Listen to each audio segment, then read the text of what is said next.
Ийгилик жараткан 10 жаш мусулман. Сахабалар жашаган доор. Күндөрдүн биринде жолдун боюн ойноп жүргөн жаш балдар Умар ибн аль-Хаттаб разияллаху анхуну көрөр замат чар тарапка качып, анын көзүнө көрүнбөгөнгө аракет кылышат. Анткени бул улуу сахабанын нурлуу жүзү жана жупуну кийими өзүнчө бир сыйкырдуу сүр берип турар эле. Көчөдө жалгыз 7 жаштагы Абдулла ибн Зубейр аттуу сахаба калат. Умар бин Хаттаб ага: "Сен эмне үчүн башкалар сымал качып кеткен жоксуң?" деп кайрылат. Жаш бала салаваттуу үн менен: "Мен кача тургандай бир күнөө же жаман иш кылган жокмун да" деп жооп берет. Жаш баланын акылынын тетиктигине таң калган Умар: "Эмне үчүн тең туштарың жана досторуң сымал ойнобойсуң?" деп сурайт. "Эл катары мен деле ойнойм, бирок аз гана убакыт. Анткени мен бул нерсе үчүн жаратылган эмесмин" деп жооп берет. "А эмне үчүн жаратылгансың?" 7 жашар сахаба учурдагы көптөгөн аксакалдардын акылына келбеген жоопту берет. "Мен бул дүйнөгө исламды даңазолоо үчүн жаратылганмын." Учурда жашы 20-га эмес 30-га чыкса да, жашоодогу өз максатын билбегендер өтө көп. Европа өлкөлөрү акыркы чейрек кылымдан бери 13 жаштан 19 жашка чейинки жаштарга тинейджер деген наам берип келет. Англисче тинейджер сөзү 2 бөлүктөн турат. Тин бул 13-тен 19-га чейинки сандардын акырында келчү мүчө. Ал эми age жаш дегенди билдирет.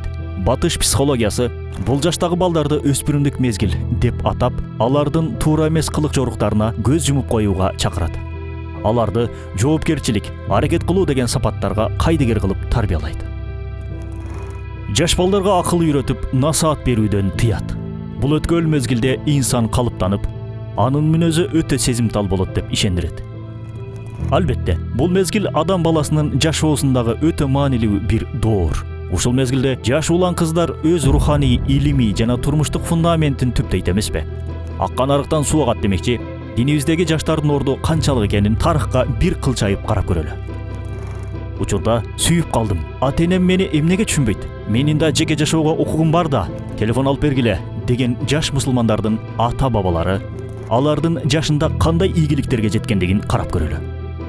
Андай болсо баштадык. Биринчиси, Усама ибн Зейд разияллаху анху 18 жаш.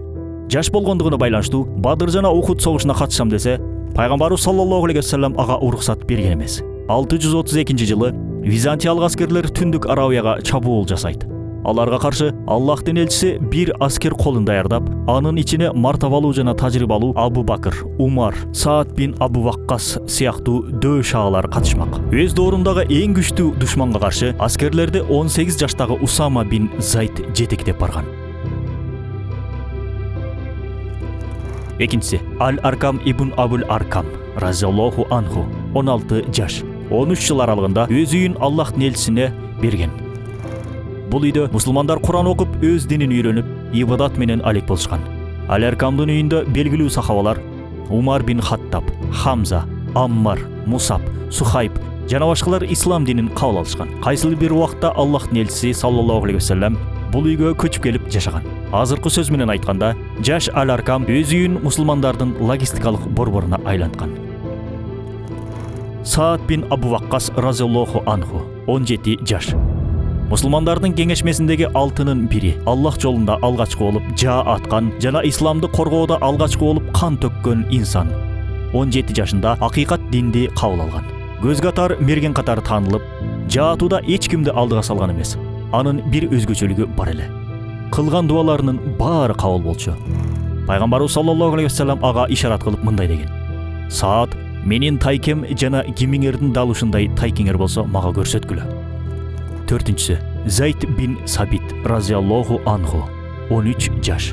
Бул жаш сахаба Аллахтан түшкөн аяттарды жазып турчу. 17 күндө Сурия жана иврит тилин үйрөнүп алган. Пайгамбарыбыз саллаллаху алейхи вассаламга котормочу катары кызмат кылган. Ыйык Куранды толук жаттап алып, аны топтоодо жана китеп абалына алып келүүдө чоң кызмат кылган. 5 жана 6 Муаз бин Афра 13 жаш жана Муавваз ибн Афра 14 жаш разияллаху анху. Бул бир туугандар исламдын душманы жана капырлардын кол башчысы Абу Жахилди Бадыр согушу учурунда өлтүрүшкөн. Ал салгылашууда Абдурахман бин Ауф аттуу сахабанын жанында 2 кичинекей бала кылыч кармап турушат. Муну көргөн сахаба: "Жанымда күчтүү жана жаш чоңураактар турса болмок" деп коет. бирок 2 жаш бала тең ансарлардан болгон үчүн Абу Жахилди тааныбайт болчу. Алар Абдурахман бин Ауфка кайрылып, "Абаке, сиз Абу Жахилди таанысызбы? Бизге көрсөтүп койсоңуз. Биз анын пайгамбарыбызга кылган мамилесин уктук. Кудайга ант ичип айтабыз. Же аны өлтүрөбүз, же өзүбүз өлгүчөктү салгылашабыз" дешет. Муну уккан сахаба аларга Абу Жахилди көрсөтүп, жанында 2 жаш бала эмес, 2 арыстан турган сымал дем күч алат. Салгылашуу башталышы менен бул 2 жигит Аллахтын душманына карай бүркүт сымал учуп барып, аны аттан ыргыта чабышат. 7. Абу Али ибн Сина, 12 жаш. Европада Тауп катары Авиценна деген ат менен таанымал болгон мусулман илимпозу. 10 жашында Куранды бүтүндөй жаттап, жашы эң күчүү болгонуна карабай, 12 жашка чейин эле исламий медресени бүтүргөн. Анын кылычтай курч болгон акылын жана зээнин урматтаган көптөгөн ошол доордун илимпоздору Ибн Синадан кеңеш алып турушчу. 14 жашта түрдүү устаздардан логика, философия, геометрия, астрономия илимдерин 2 жылда окуп бүтүргөн. Жашаган аймагында анын билимине тең келе алчу илимпоз жок болгондугуна байланыштуу 16 жаштан өз алдынча илим алууга бел байлайт. Жаш болгондугуна карабастан Бухара эмиринин оорусуна шыпа тапкан дарыгер катары таанылат. Мындан сырткары ал химия, геология, механика, поэзия, психология, музыка жана башка илимдин 29 тармагында жалпы жонунан 450 китеп жазганга жетишкен. Мухаммад аль-Фатих, 19 жаш. Пайгамбарыбыз саллаллаху алейхи ва саллям бир хадисинде Константинополду алуу боюнча мындай деп сүйүнчүлөгөн. Константинополь сөзсүз түрдө мусулмандардын колуна өтөт. Аны фатх кылган аскер башчы кандай гана мыкты аскер башчы. Жана ал шаарды фатх кылган аскерлер кандай гана мыкты аскерлер. Бул хадистеги пайгамбарыбыз саллаллаху алейхи ва саллямдын оозу менен мыкты деп аталган аскер башчы болууга тарыхта жүздөгөн аскер башчылар аракет кылышат. Алардын ичинде улуу Осман дөөлөтүнүн 7-султаны Мурат уулу Мехмед да жаштайынан аракет кылган. 6 жашынан Маниса жергесин башкарып гана тим болбостон, Куранды толук жаттап, фикх жана хадис илимдерин өздөштүргөнгө да жетишкен.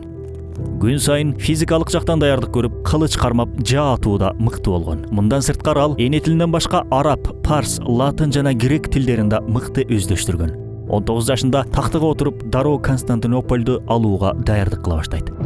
Дипломатиялык жана аскерий даярдыктарды аягына чыккан соң 1453-жылы ал 250 000 аскерден турган кол менен 11 кылымдан бери өкүм сүргөн Византия империясынын борбору Константинополду жеңип алган. Бул жеңиш мусулмандар үчүн Европага жол ачкан. Ая София чиркөөсү мечитке айланып, мусулмандардын жеңишинин символуна айланган.